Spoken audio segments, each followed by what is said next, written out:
চম্পকপুৰ নামৰ এখন গাঁও আছিল য'ত এখন বৰ ধুনীয়া আমৰ বাগিচা আছিল। সেই বাগিচাখন গাঁৱৰ মানুহবোৰৰ বাবে আছিল। সকলোৱে আম পাৰি খোৱাৰ অনুমতি আছিল। কিন্তু সেই বাগিচাখন লাহে লাহে সাধাৰণ বাগিচা হৈ থকা নাছিল, কাৰণ সেই বাগিচাখনত এটা ভূত থাকিবলৈ লৈছিল। এদিন যেতিয়া কেইটামান ল'ৰা-ছোৱালীয়ে সেই বাগিচাখনলৈ আম খাবলৈ আহিছিল। পিংকি আৰু মিণ্টু, ব'ল আমি আম পাৰি খাওঁ। এই বাগিচাখনৰ আমবোৰ বৰ ধুনীয়া, মিঠা। এই বাগিচাখনৰ আমবোৰ খাবলৈ বৰ ধুনীয়া, মই জানো, কাৰণ এই বাগিচাখনৰ পৰা আমাৰ ককাহঁতেও আম পাৰি খাইছিল আৰু ইয়াৰ পৰা সকলোৱেই আম পাৰি খোৱাৰ অনুমতি আছে। তেতিয়াহ'লে দেৰি কিহৰ? ব'ল আমি আম পাৰি আম খাওঁ আৰু আমি আমৰ সোৱাদ লওঁ। তাৰ পাছত ল'ৰা-ছোৱালীবোৰে আম পাৰি আম খাবলৈ ল'লে। সিহঁতে আমৰ সোৱাদ লৈ থাকোঁতেই তেতিয়াই পতককে বাগিচাখনৰ গেটখন বন্ধ হৈ গ'ল।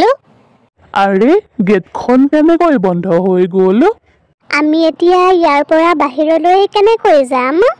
মোৰ কিন্তু বৰ ভয় লাগিছে। সন্ধিয়াও হৈ আহিছে, অলপ সময়ৰ পাছতেই আন্ধাৰ হৈ যাব। বাগিচাখনৰ ৱালবোৰো বহুত ওখ ওখ। আমিনো সেইফালেদি কেনেকৈ পাৰ হৈ যাব পাৰিম?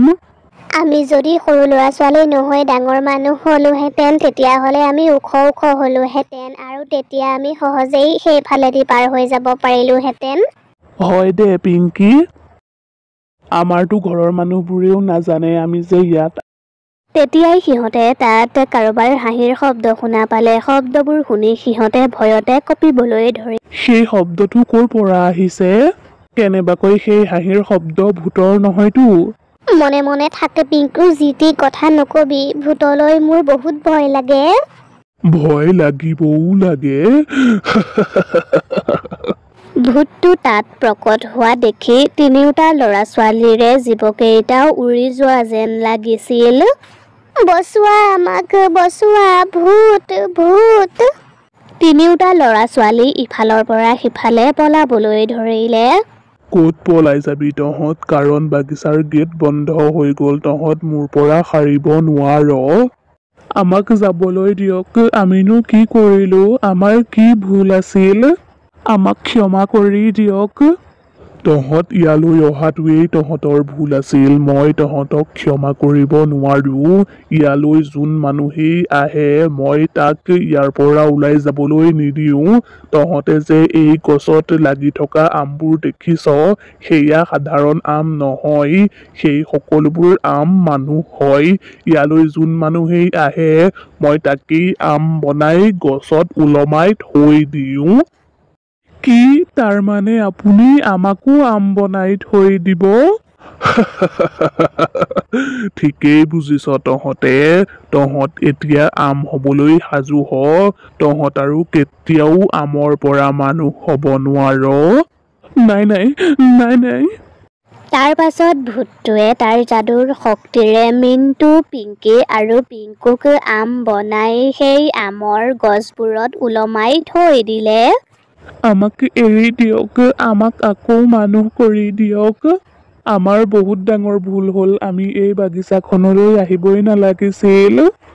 তহঁতে এতিয়া যিমান তেতুফালি চিঞৰিলেও তহঁতৰ মাত কোনেও শুনা নাপায়, একমাত্ৰ মোৰ বাহিৰে। তহঁত এতিয়া গোটেই জীৱন এই আমৰ গছতেই আম হৈ ওলমি থাকিব লাগিব। তেনেকৈয়ে সেই বাগিচাখনলৈ যোন ব্যক্তিয়েই যায় তাকেই ভূতটোৱে আম বনাই আমৰ গছত ওলমাই থৈ দিয়ে। আৰু তেনেকৈয়ে লাহে লাহে গাঁওখনৰ পৰা আধা সংখ্যক মানুহেই নাইকিয়া হৈছিল। গাঁৱৰ বাকীবোৰ মানুহে ভাবিছিল নাইকিয়া হোৱা মানুহবোৰক কোনোবাই অপহৰণ কৰি লৈ গ'ল, কিন্তু সিহঁতে কি জানিছিল মানুহবোৰ যে আম গছত আম হৈ ওলমি আছে। আমাৰ ল'ৰা-ছোৱালী কেইটা ক'ত নাইকিয়া হৈ গ'ল একো ঠিক নাই। পিংকু, মিণ্টু আৰু পিংকি, মোৰ পত্নীও সন্ধানহীন হৈ আছে। পুলিচেও একো খা-খবৰ উলিয়াব পৰা নাই। নাজানো আৰু মানুহবোৰ ক'ত নাইকিয়া হৈছে। মোৰ যে এতিয়া ঘৰৰ পৰা ওলাবলৈয়ে ভয় হৈছে। এইটো কিন্তু এতিয়া সাধাৰণ কথা হৈ থকা নাই। আমি সাধাৰণভাৱে কথাবোৰ ল'লে নহ'ব। মানুহবোৰে একো ভাবিব পৰা নাছিল আৰু গাঁওবুঢ়া আৰু পুলিচেও একো সন্ধান উলিয়াব পৰা নাছিল। কেনেকৈনো পাৰিব, কাৰণ মানুহবোৰ যে আম হৈ গ'ল। সেই গাঁওখনতেই হৰেণ নামৰ এজন আম বেপাৰী আছিল। সি আমৰ বাগিচাৰ পৰা আম পাৰি বিক্ৰী কৰিছিল। কিন্তু বহু বছৰৰ মূৰত আমৰ বাগিচাৰ মালিকজন উভতি আহিছিল। মালিকজন উভতি অহাৰ বাবে হৰেণৰ বৰ চিন্তা হৈছিল। মালিকজনো বাৰু বিদেশৰ পৰা এতিয়াহে আহিব লাগেনে? মই ভাবিছিলো তেওঁ আৰু 5-6 বছৰ মানৰ মূৰত আহিব।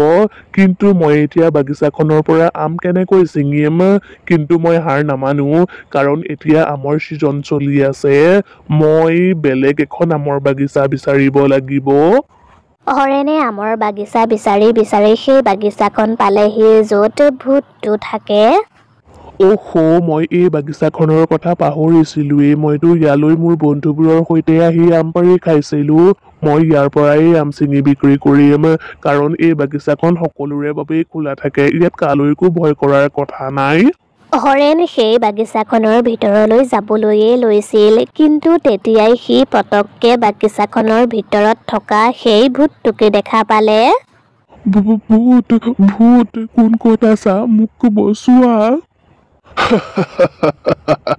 তোক এতিয়া কোনেও বচাব নোৱাৰে। তই এই বাগিচাখনলৈ আহিয়েই ভুল কৰিলি। মই এতিয়া তোক বাকীবোৰ মানুহৰ নিচিনাকৈ আম বনাই থম, যেনেকৈ মই বাকীবোৰ মানুহক আম বনাই থলো। কি? তাৰমানে এই বাগিচাখনত ভূত থাকে আৰু ভূতটোৱে মানুহবোৰক আম বনাই পেলায়? হৰেণে সকলোবোৰ দেখিলে। ভূতটোৱে কেনেকৈ তাৰ যাদুৰ শক্তিৰে সেই মানুহজনক আম বনাই গছত ওলমাই থৈ দিলে। হে ভগৱান, মই এইবোৰ কি দেখিলো? এইবোৰ কি হৈ আছে বাৰু? আগতেতো এই আমৰ বাগিচাখন ইমান ধুনীয়া আছিল, কিন্তু হঠাৎ এই ভূতটো ইয়ালৈ কেনেকৈ আহিল? এই ভূতটোৱে আৰু মানুহক আম বনাওক, তাৰ আগতেই মই এই ভূতটোৰ কথা গাঁৱৰ মানুহবোৰক ক'বগৈ লাগিব। তাৰ পাছত হৰেণ লগে লগেই গাঁৱলৈ গৈ মানুহবোৰক সেই ভূতটোৰ কথা ক'লে, কিন্তু কোনেও তাৰ কথা বিশ্বাস নকৰিলে। নাই, এনেকুৱা হ'ব নোৱাৰে, কাৰণ সেই বাগিচাখন বহুত পুৰণা, আৰু তাত যদি ভূত থাকিলেহেঁতেন আমিতো দেখিলোহেঁতেন। নাই, তেনেকুৱা কথা নহয়। সি ঠিকেই কৈছে, বাগিচাখনত একো ভূত-চূত নাই। চা হৰেণ, তই আমাক মিছা কথা কৈ ভাল কাম কৰা নাই দেই। মই আপোনালোকক মিছা কথা কোৱা নাই। মইনো মিছা কথা কৈ কি পামনো? মই নিজ চকুৰে দেখিছো সেই ভূতটোৱে তাৰ যাদুৰ শক্তিৰে মানুহজনক কেনেকৈ আম বনাই দিলে। হে ভগৱান, তই যদি মিছা কথা কোৱা নাই, তেতিয়াহ'লে আমাৰ গাঁৱৰ মানুহবোৰ সেই বাগিচাখনৰ গছবোৰত আম হৈ ওলমি আছে। হে ভগৱান, তেনেকুৱা যদি হয় তেতিয়াহ'লে আমি মানুহবোৰক কেনেকৈ বচাম? ভূতটোক শেষ কৰাৰ এটাই উপায় আছে। কিনো? আমি সকলোবোৰ মানুহ একগোট হৈ সেই বাগিচাখনলৈ যোৱাটো ভাল হ'ব।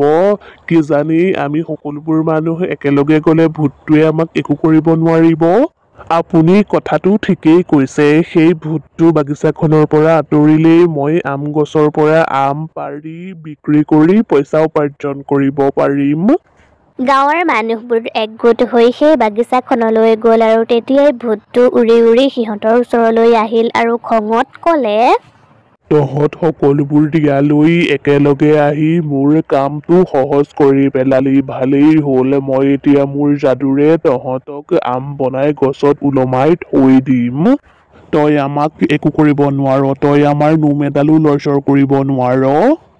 মই এতিয়া তহঁত চবকে আম বনাই থৈ দিম। এটা এক্সিডেণ্টত মোৰ মৃত্যু হৈছিল, কিন্তু মই আম খাই বহুত ভাল পাইছিলো। সেইবাবে মোৰ জীৱটো আমতেই ৰৈ গ'ল। মই মৰাৰ পাছৰে পৰাই এই বাগিচাখনতেই থাকিবলৈ ললো, আৰু এই বাগিচাখনলৈ যোন মানুহেই আহে মই তাকেই মোৰ ভুটীয়া শক্তিৰে আম বনাই গছত ওলমাই থৈ দিওঁ। তহঁত চবকে যেতিয়া মই আম বনাই থৈ দিম, তেতিয়া এই গাঁওখনৰ মানুহবোৰ কমি যাব। তেতিয়া মানুহবোৰে এই বাগিচাখনলৈ আম খাবলৈ নাহে। তেতিয়া এই বাগিচাখনৰ গোটেই আমবোৰ কেৱল মোৰ হ'ব, মোৰ। এয়া তই ভুল ভাবিছ। ইমান বছৰৰ পৰা এই বাগিচাখন গাঁৱৰ মানুহবোৰৰেই হৈ আছে আৰু মানুহবোৰৰেই হৈ থাকিব। ভূতটোৱে যেতিয়াই তাৰ যাদুৰ শক্তি প্ৰয়োগ কৰি মানুহবোৰক আম বনাবলৈ লৈছিল, তেতিয়াই মানুহবোৰে হাতে হাত ধৰি ভূতটোক আগুৰি ধৰিলে আৰু ভগৱানৰ নাম ল'বলৈ ধৰিলে। ঐ তহঁতে এয়া কি কৰিছ তহঁতে মোক কেতিয়াও শেষ কৰিব নোৱাৰ মই ইয়ালৈ আকৌ আহিম মই ভগৱানৰ নাম শুনি ভূতটোৰ কাণৰ পৰা তেজ ওলাবলৈ ধৰিলে আৰু কিছু সময়ৰ পাছতেই ভূতটো মাটি হৈ গ'ল আৰু ভূতটো নাইকিয়া হোৱাৰ পাছতেই আমবোৰ আকৌ মানুহ হৈ গ'ল আৰু সেই বাগিচাখন আকৌ গাঁৱৰ মানুহবোৰৰে হৈ থাকিল।